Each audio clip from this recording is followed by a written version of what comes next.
हम अगर चोर थे, ठगी कर रहे थे, तो फिर हॉस्पिटल में जगह क्यों दिया गया? अस्पताल में एनेस्थीसिया देके क्या निकाल रहे थे पेशेंट का? आईवीएफ के नाम पर जो है कि आसिफ पैसा उगाई करता है। ऐश्वर्या राय है क्या जो हम पहचानते, सबको चिनते रहेंगे? कोई शाहरुख खान थोड़ी है जो हम आपको चिनते, कोई सेलिब्रिटी है क्या? 50 लाख कोई रकम है? 50 लाख का आरोप लगाना था ना, लगाना ही था। तो जब सामने वाला कह रहे कि आईवीएफ हो ही नहीं रहा था, तो सबसे पहले आईवीएफ की जांच होनी चाहिए कि आप अपने स्टाफ को क्या बेस पे पैसा लेने बोल रहे थे। वो तो हम बोलेंगे प्रशासन को। नारा नाम से पेशेंट है ठाकुरगंज की, जिसका 2 लाख मैंने लौटाया है। जब आपको मेरी ज़रूरत थी तब हम आपका हेल्पिंग हैंड थे, और आज हम आपको पैसा लेके फर्क। वो इतना तक होशियारी करती थी कि पेशेंट का ट्रांजेक्शन जो डिपॉजिट होता था अपने अकाउंट में नहीं लेती थी, मेरे अकाउंट में लेती थी। उस मरीज से मैंने बात करा दिया ना, आपने सुना ना क्या बोला वो मरीज? पैसे के वो कहीं नहीं जाती है, पैसे लिया तब गई है कोलकाता। पेशेंट जमा नहीं करता तो ओवम पिकअप रोक देती थी। अस्सलाम वालेकुम, आदाब। मैं हूं आपका दोस्त तौकीर हुसैन और आप देख रहे हैं जनता एक्सप्रेस BR न्यूज। दोस्तों, इन दिनों सीमांचल के किशनगंज में एक मुद्दा काफ़ी गरमाया हुआ है। विश्व सुंदरी doctor Tara Shweta Arya IVF specialist in दिनों अपने निजी सहायक पर 5 लाख का ठगी करने का, चोरी करके भागने का आरोप लगाया है। उन तमाम गतिविधियों पर चर्चा करेंगे। किशनगंज में ये मुद्दा काफ़ी गरमाया हुआ है। हमारे बीच मौजूद हैं आसिफ साहब। बहुत बहुत स्वागत है आपका जनता एक्सप्रेस BR न्यूज़ चैनल में। मैं भी आपके न्यूज को देखने वाले सभी अवाम को सलाम, नमस्कार, आदाब बोल रहा हूँ। आसिफ जी, मेरा सवाल आपसे ये है कि डॉक्टर आर्या जी आपके ऊपर आरोप लगा रही हैं कि कोलकाता में 2 मरीज बैठी हुई हैं और 5 लाख रुपया जो है कि आप लेकर के भाग गए। आपको कोलकाता पैसा लेकर के आना था, क्या सच्चाई है? थोड़ा विस्तार से बताइए। कोलकाता में जो मरीज गए हैं उनके कहने पर गए हैं और मेरे कहने पर भी, ठीक है। और वो मरीजों का पैसा 2022 में ही क्लियर है। फिर से वो मरीजों से पैसा मांग रहा है। मरीजों का एक IVF भी 2 साइकिल हो चुका है और दोनों साइकिल नेगेटिव हुए, 3rd साइकिल हो तो 3rd में पैसा मांग रहा था। तो हम किस बेस पे पैसा दे भाई? पैसा ऑलरेडी आप पहले ले चुके हैं, फिर से आप मरीजों से पैसा मांगने में हम किस मामले को लेके पैसा मांगे? बस वो ट्रांसफ़र बिना पैसे का करेगी नहीं, तो फिर पेशेंट को आप दिलासा क्यों दे रहे कि एक बार नहीं होगा, 2 बार नहीं होगा, 3 बार, और आप बार बार फेसबुक में अपना बांझपन मिटा देंगे। बांझपन खत्म करना था तो किसी का फ्री भी कर दीजिए। फिर अगर पैसे नहीं मिला और हम 5 लाख रुपए कहाँ लेके फरार हो गए? हम तो आज भी वही हैं। मेरा मोबाइल ऑन है, सब कुछ, हम आज सोशल मीडिया में भी एक्टिव है, सब कुछ है। तो ये सरासर गलत है, ये बेबुनियादी है। वो मरीज जो है कि आपको पैसा नहीं दिया 1 रुपया भी? नहीं, वो मरीज 2022 से में पैसा दे चुका है। उसका कितना पैसा दिया? एक जन 2 लाख दिया है, एक जन 2.5 लाख रुपए दिया है IVF के लिए। मैडम का आरोप है 5 लाख का। कहाँ से? तो आरोप क्यों दे रहा है मुझ पे? पैसे मेरे पास थोड़ी है, उनके पास है, हिसाब उनके पास है, डायरी उनके पास है। मैडम का कहना था शुरू से ही कि जब तक क्लियर नहीं तब तक काम नहीं। आपका क्लियर हुआ तब आप उसका तो 1 साइकिल ट्रांसफ़र किए हैं, फिर दोबारा साइकिल में भी आप ट्रांसफ़र किए। उसमें भी वो 90,000 पेशेंट से हमको मांगने बोली, मैंने मांगा नहीं। मैंने अपने जेब से पेशेंट का 90,000 टका दिया, फिर दोबारा उसका ट्रांसफ़र हुआ, मैं अपने जेब से भरा। क्योंकि तो आप अपने जेब से पैसा क्यों दे? इतना हमदर्दी? क्योंकि मरीज लोग एक बच्चे के लिए आके ये उम्मीद लगा के आके बैठ के रहते थे ना, मुझसे बर्दाश्त नहीं होता था। उसको लोगों का इमोशन का फिक्र, फीलिंग का एहसास नहीं है, मुझे है एहसास। मैं एक नॉर्मल समाज से आता हूँ, मुझे पता है कि लोग 500 रुपये के लिए किसी से मांगने से कैसे मतलब करके 500 रुपये इंतजाम, तो 2.5 लाख 2 लाख कोई दिया है तो ऐसे दिया है। उसका काम होना चाहिए पैसे का।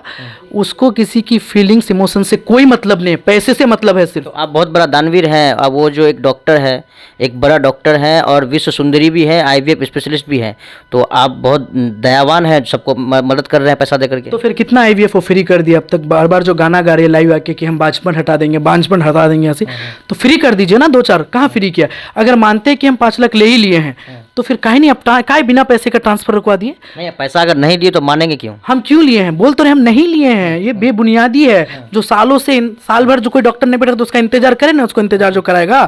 तो अब खुला है तो अब तो आपके पास पहुंचेगा ना। तो फिर ये कहाँ से? आप पुराना मरीज को भूल जाएंगे, आपके अस्पताल का फाइल है, सब कुछ है। ये कहाँ की राजनीतिक हुई? ये IVF के नाम पर राजनीतिक नहीं चलता है, ये ट्रीटमेंट का मामला है। पैसे, बिना पैसे के वो कहीं नहीं जाती है। पैसे लिया तब गई है कोलकाता। बिना पैसे का ओवम पिकअप होता है। जब तक 1 लाख पेशेंट जमा नहीं करता तो ओवम पिकअप रोक देती थी वो। एक पेशेंट का हम आपको हिस्ट्री 2022 का कहानी बता रहे हैं। एक पेशेंट थी, गैर मुस्लिम पेशेंट थी, 20,000 के कारण उसका ट्रांसफर रोक दिया था। हमने उसको उस वक्त 20,000 अरेंज करके थे, तुम पहले दो, अपना ट्रांसफ़र करो, क्योंकि वो औलाद के लिए आया था, वो अपना दुख दर्द के लिए आया था।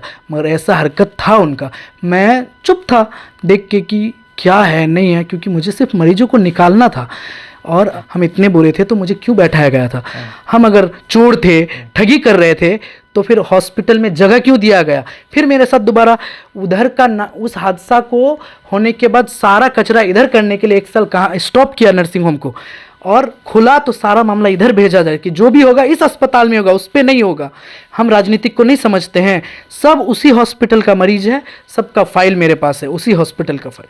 अच्छा, एक आरोप ये भी लगाया गया आपके ऊपर कि एक मरीज से आईवीएफ के नाम पर 1.5 लाख रुपए आपने वसूल किया। कोई रिकॉर्डिंग जो है कि अपना ऑफिशियल पेज में चला रही थी, और वो मरीज का आईवीएफ हुआ ही नहीं, और मैडम कह रही कि आईवीएफ होता ही नहीं था, आईवीएफ के नाम पर जो है कि आसिफ पैसा उगाई करता है। आपको अभी उस मरीज से मैंने बात करा दिया ना, आपने सुना ना क्या बोला वो मरीज। आईवीएफ जब नहीं हुआ था तो फिर क्या बोल के पैसा लिया गया था वेदांता हॉस्पिटल में, इसकी जांच करे प्रशासन।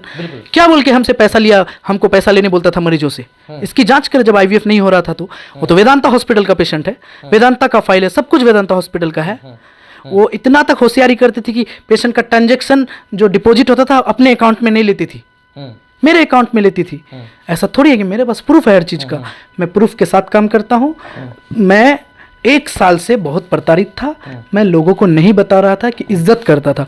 जब वो मेरा कीचड़ उछाल रहा था, मैं क्यों छोड़ूं, आखिर मैं क्यों छोड़ूं। उसको इज्जत की परवाह नहीं, मेरा भी तो सेल्फ रिस्पेक्ट है। मैं भी तो मतलब कोई गया गुजरा नहीं हूँ कि कोई कुछ बोल देगा हम बर्दाश्त करें। हम भागे हुए थे, फरार थे, तो हम तो आपके सामने हैं अभी, आपके चैनल के साथ है, खड़े बैठे हुए हैं आपके सामने। कहाँ भागे हुए हैं?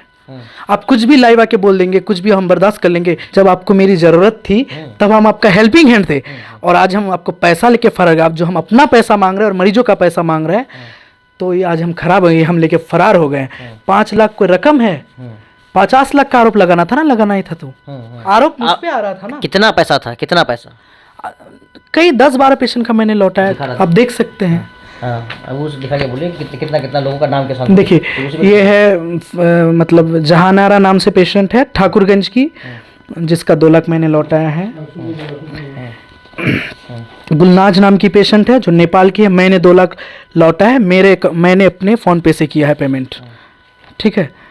हाजीकुल आलम झारखंड का पेशेंट है, इनका ओवम पिकअप भी मैडम कर चुकी थी, नहीं लौटाएगी, पिकअप हो गया नहीं लौटाएंगे, मगर फेस भी कभी नहीं किया। ये आके हम पे दबाव कर रहा था, यहाँ तक कि मेरे घर तक आ गया था, वहाँ से मेरे घर भेज दिया जाता था, जाइए उनके घर ले लीजिए, ऐसे बोल के।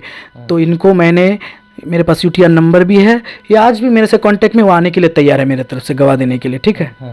अच्छा, इन लोगों से पैसा आप रिसीव किए, रिसीव करने के बाद मैडम को पैसा आप दे दिए, और वो लौटा, यानी कि काम हो गया तो कैसे लौटेगा? काम हुआ तो ट्रांसफर कीजिए, फिर ट्रांसफर क्यों नहीं कर रहे हैं? ओवम पिकअप हो गया, इम्ब्रो जब बन गया तो आप ट्रांसफर कीजिए, ट्रांसफर में लेकिन जब सालों साल से घुमा रहा है मरीजों को, घुमा रहा है तो मरीज तो मुझ पे हावी होगा ना। भाई साहब आप क्यों घुमा रहे हैं? हम नहीं इसकी शिकायत आपने कहीं की? एकदम उनके शोहर को पता है। नहीं, तो अगर इतना कुछ हो रहा है तो आपको प्रशासन का सहयोग लेना चाहिए। उनका शोहर आपको क्या मदद किया? इसलिए मैं प्रशासन का शिकायत सहयोग नहीं, लेकिन बड़ा हॉस्पिटल है, हम क्यों बदनाम करेंगे किसी को, ठीक है। क्योंकि मेरे साथ कोई था ही नहीं ना। जैसे मैं लारा चौक पे इधर आया तो मेरे साथ बहुत लोग खड़े होने लगे, तब मुझे हिम्मत हुआ। इससे पहले मेरे साथ कोई नहीं था, मुझे बहुत तरह से धमकी दिया जा रहा था। ऐसा नहीं है, वो मुझे ही नहीं और लोगों को भी बेवकूफ़ बनाया है, मेरे पास है प्रूफ। मनीरुज्जमा मालदा का, इसको भी मैंने लौटाया है। जिस पेशेंट का आईवीएफ केस जिसका बोल रहा है, जो अभी लौटा के मांग रहा है, फेलियर पेशेंट है, जिसका सक्सेस ने वही लौटा के मांग रहा है। और वो उन मरीजों को क्या बोल रहा है कि हम तक पैसा आया नहीं है। पैसा नहीं है तो आपने आईवीएफ किया क्यों? जब पैसा नहीं आया तो आपने आईवीएफ किया कैसे? तो बोल रहे हमने नहीं किया। तो मेरे पास कागज पत्तर का साइन है, जो साइन होता है आर्ट क्लिनिक का, सारा साइन है मेरे पास। सामने वाला कह रही है कि आईवीएफ हो ही नहीं रहा था, तो सबसे पहले आईवीएफ की जांच होनी चाहिए कि आप अपने स्टाफ को क्या बेस पे पैसा लेने बोल रहे थे, वो तो हम बोलेंगे प्रशासन को।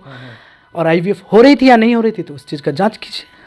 फिर आप अपने अस्पताल में एनेस्थेसिया देके क्या निकाल रहे थे पेशेंट का? ओवम जो निकाल रहे थे, तो ओवम पिकअप कौन करता था आके?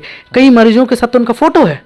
ये बोलेगा कोई ऐश्वर्या राय है क्या जो हम पहचानते, सबको चिनते रहेंगे? कोई शाहरुख खान थोड़ी है जो हम आपको चिनते, कोई सेलिब्रिटी है क्या? ये एक डॉक्टर का लैंग्वेज होता है।